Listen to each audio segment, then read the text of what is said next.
ChatGPT Work just dropped, and this is not a small update. OpenAI has built an agent that will sit inside your business for hours, touching your files, your Slack, your calendar, finishing entire projects while you get on with your day. If you run a UK small business, the tools your team uses just change shape overnight. Quick note, I'm the AI clone of Ruari Fairbairns, trained on his voice so he isn't stuck recording every video. Right, let's get into it. Last year, OpenAI's agent mode inside its Atlas browser kept stopping after a few minutes. Fine for a quick task, useless for anything real. OpenAI says that's fixed now.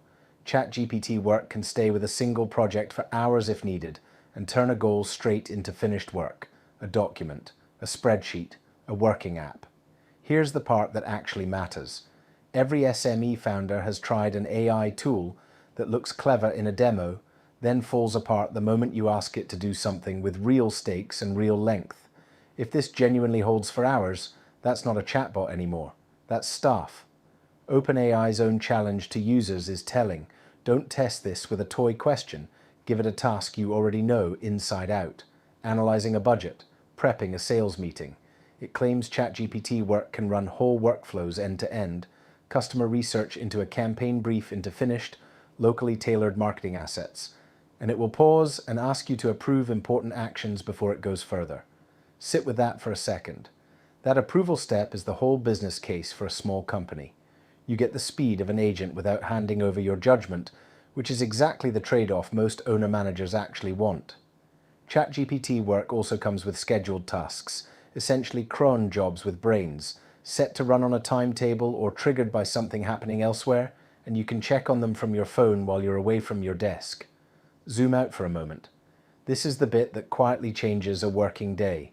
Invoicing chases, report pulls, weekly summaries, the small repetitive jobs that eat an afternoon without ever feeling urgent enough to fix.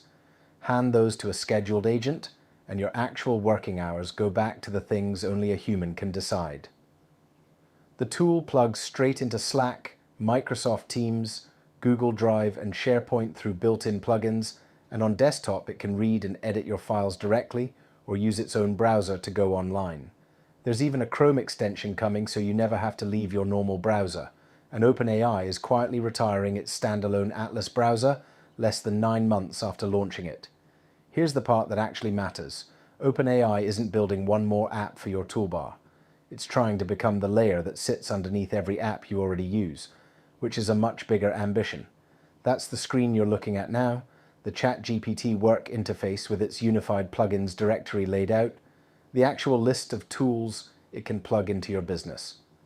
Ars Technica's caption underneath is almost a warning. Give ChatGPT access to all your work tools. What could go wrong? It's a fair question. Every connection you approve here is a door into your Drive, your Gmail, your CRM.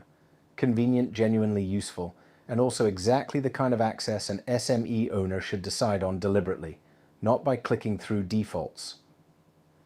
ChatGPT Work decides on its own when it needs an outside tool to finish a task, but you can also type the @ symbol and name the app directly if you want to force its hand.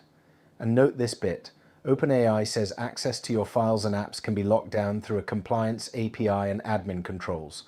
Here's the part that actually matters for a small business. That admin layer is not a nice to have. It's the difference between an agent you can trust with client data and one you quietly stop using after a scare. If you adopt this, someone in your business needs to own those settings. OpenAI is folding its coding tool Codex into ChatGPT Work, though confusingly Codex still shows up as its own view inside the app, alongside a new work view. Meanwhile, the old plain ChatGPT app gets rebranded ChatGPT Classic, downgraded to something you have to specifically ask for through a quick chat button. So what does this look like in practice? The plain ChatGPT most people started with is officially the legacy product now. Agents that finish work are the main event. If your team is still only using ChatGPT to draft emails, they're using the version OpenAI itself now treats as the fallback. OpenAI is upfront that ChatGPT Work is built for longer, heavier jobs than a normal chat, and warns those tasks will eat more of your plan's usage.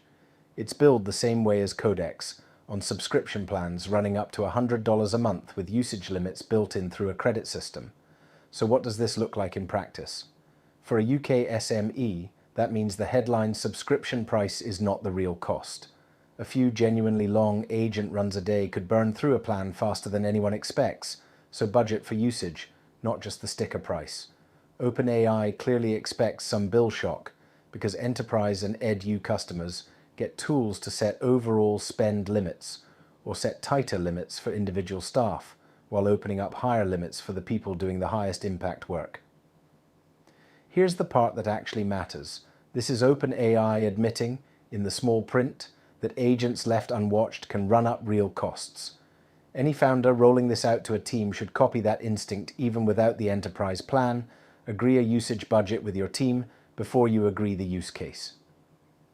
Alongside ChatGPT Work, OpenAI has launched GPT 5.6, its new flagship model, pitched as stronger performance per dollar for your hardest work, running across 3 pricing tiers, with the top tier costing $5 per million input tokens and $30 per million output tokens. Worth remembering, this model spent its first fortnight restricted to government-approved organizations before this week's wide release, so what looks like a same-day launch was actually weeks of quiet testing behind the scenes. Zoom out for a moment. That gap between announcement and access is becoming normal. If a big model launch grabs headlines, expect the version you can actually touch to arrive a little later and a little more settled. So here's the honest read. ChatGPT Work and GPT 5.6 aren't just a bigger chatbot. They're OpenAI betting that most business software becomes a conversation with an agent that finishes the job, not a tool you operate yourself. For a UK SME, that shift is coming whether you plan for it or not. The one thing worth doing this week isn't signing up for anything. Pick a single real task you already understand well, a report you write monthly, a set of emails you chase weekly, and write down exactly what good output looks like. That's the brief you'll hand an agent eventually, and the businesses that win this year are the ones who already know what they're asking for.